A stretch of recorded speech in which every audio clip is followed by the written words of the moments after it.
Cambio clave en las bandas de flotación, lo anunciaron hoy desde el Banco Central y empieza a regir el año que viene. Se venían moviendo más o menos a 1% mensual, el techo y el piso, subía y bajaba. Ahora esto se va a regir por inflación, Pablo. Es la medida porque se ha superado la turbulencia electoral, lo planteó el propio equipo económico. Entonces vienen medidas que buscan otros objetivos, no solamente controlar los desvaríos cambiarios o saltos violentos en el tipo de cambio. Hoy lo anunció el presidente del Banco Central, Santiago Bausili, daba la presentación política y técnica. Después vamos a explorar de qué se trata. Primero, respecto al régimen de flotación entre bandas. A partir del 1 de enero de 2026, el techo y el piso de la banda de flotación cambiaria evolucionarán cada mes al ritmo correspondiente al último dato de inflación mensual informado por INDEC, o sea, con 2 meses de anticipación.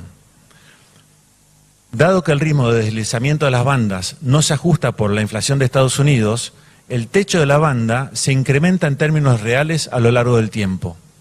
Las bandas de flotación cambiaria seguirán cumpliendo la función de limitar el riesgo de movimientos extremos y abruptos en el tipo de cambio. Programa de compra de reservas preanunciado.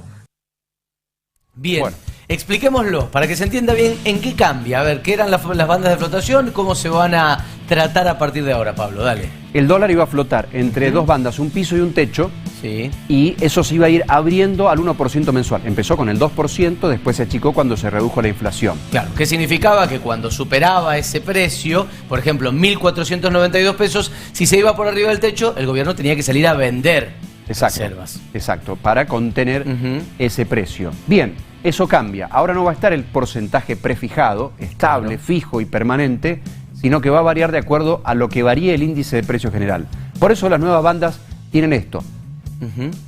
Equilibrarse con la inflación, por supuesto el número ya cerrado por el INDEC que corresponde al mes anterior. Claro, de hecho debuta el 1 de enero del año que viene con la inflación que medimos en noviembre, con claro, el 2,5% nacional. Con eso se va a mover. Y en todo caso ya podemos ir calculando cuánto puede ser el nuevo valor de techo, por lo menos, que es el que siempre estamos mirando. El piso lo dejamos casi olvidado. La otra novedad, y que daba Bausili al final, es que hay un propósito.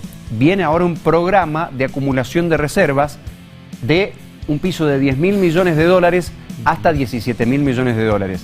¿De qué va a depender esto? De cómo se mueva el mercado, no solo de moneda externa, sino también el comercio internacional y la demanda de dinero. Vamos un poco a eso, para ir hilando un poco más fino en las características que dio el propio presidente del Banco Central y el equipo económico. Vamos al otro. Van a buscar ampliar la base monetaria.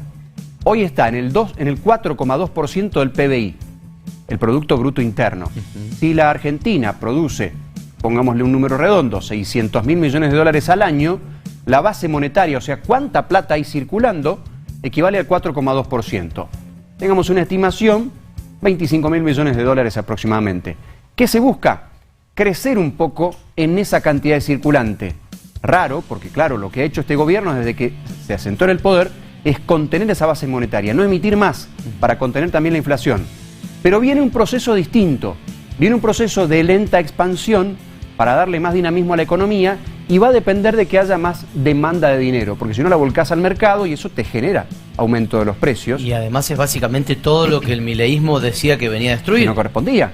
Claro, el problema es que si no estimulás un poco el mercado, como cuando en su momento se decía que tenían que venir dólares para generar mayor liquidez, bueno, si no dinamizás la economía, también podés correr el riesgo de que eso te contenga la reactivación económica y vayas a un escenario recesivo. Es lo que viene pasando. Viene pasando bastante en los últimos meses.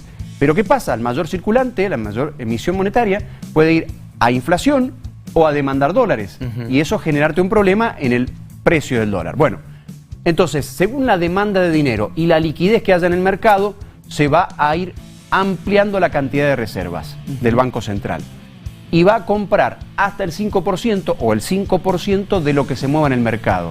Si un día hubo 100 millones de dólares en el mercado cambiario, el Banco Central se va a hacer del 5%. Claro. Un sistema que lo conocen bien en Chile porque todas las compras de reservas están programadas en un porcentaje, entonces el mercado sabe cuánto vas a comprar. Porque a veces Si vos intervenís fuerte como Banco Central para hacerte de reservas, le subís el precio al dólar. le subís el precio al dólar. Porque hay menos dólar porque te lo llevaste vos como Banco Central para acumular reservas. Es un daño autoinfligido. Bien. Entonces por eso está prefijado a cuánto va a ir. Es más, aunque no lo digan, nosotros solamente miramos cuántos dólares se movieron hoy en el mercado y a eso le sacamos el 5%. Esto es lo que se está cumpliendo, compró el Banco Central. Bien. Bien. Ahora hagamos el análisis político. ¿Qué buscaba el gobierno? Primero, empezar a soltar amarras, generarle un poquito más de dinamismo a la economía. Segundo, tenía una urgencia de acumular reservas, tenía que juntar muchas más ahora en diciembre y no llegó. Seguramente habrá algún pedido de perdón al Fondo Monetario y para enero tiene que pagar una deuda importante. 4.000 millones. 4.000 millones. ¿Y tiene cuántos? Estiman 1.500. ¿De dónde vendrán? ¿Alcanzará a comprar de ahora hasta 3 semanas más? ¿O vendrá algún tipo de asistencia de algunos de los instrumentos que ya hemos sabido, probablemente de Estados Unidos? No sabemos. Pero el gobierno ya marca un sendero de que va a ir por más reservas. Bien. Bien. ¿Quién celebró esto y que lo venía pidiendo? El Fondo Monetario Internacional. Claro. Hoy la vocera del fondo, Julie Cusack. Julie Cusack. Celebramos el reciente acceso a mercado y las medidas anunciadas para fortalecer el marco monetario y cambiario, reconstituir los colchones de reservas e impulsar reformas que impulsen el crecimiento. Estamos colaborando estrechamente con las autoridades en la implementación de estas importantes medidas. Bien. No es nada poco porque es el fondo uno de los principales instigadores de que empezara a cambiar un poco el sistema de las bandas, en las que Caputo se sentó y dijo: no nos movemos un ápice, no nos movemos nada, y fue el discurso sostenido durante todo el proceso electoral. Discurso que cambió ahora porque el gobierno está diciendo las bandas sí se modifican, Exacto. Ahora van por inflación. Y de hecho debutan con el mayor salto que hayan tenido desde que se implementaron, porque siempre fue o subas del 2% o subas del 1%. Claro. El ahora, 1 de enero van a subir 2,5. Bien, veremos entonces qué pasa. Empiezan a seguir al IPC. Vamos a ver ahora qué es lo que decía el gobernador Alfredo Cornejo, porque esta mañana en la presentación de este nuevo programa de turismo le preguntaron cómo ve el balance del segundo año de Javier Milei y lanzó una definición que es bastante llamativa respecto a lo que les está pasando a las pymes, Pablo. Claro, las pymes son las pequeñas y medianas empresas las que están sintiendo más el embate de este estancamiento económico y además muchas de las políticas macroeconómicas como facilitar importaciones, problemas de toma de empleo, la falta de tasas accesibles para tratar de recomponer fuerzas. Fíjate, están crujiendo algunas pymes, dijo el gobernador.